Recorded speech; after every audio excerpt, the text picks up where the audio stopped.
Moon, you look sad. What's wrong? My best friend just stabbed me in the back. Stabbed you in the back? Mm-hmm. Are you okay? Does it hurt? Oh, I'm good, thank you. Em vừa nói là stab me in the back, có nghĩa là đâm sau lưng em đó. Cái cấu trúc là stab someone in the back.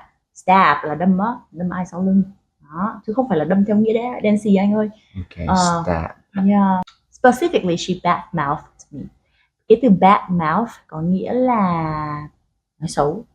Nó đồng nghĩa với cả từ gì anh biết không? Speak ill of somebody. Yeah, hoặc là talk bad about someone.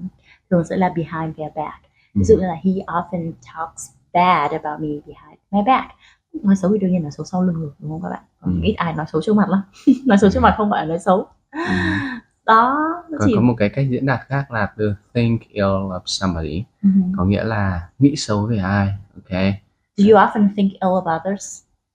No, I never think ill of anyone. I'm a nice guy. Good for you. Thank you.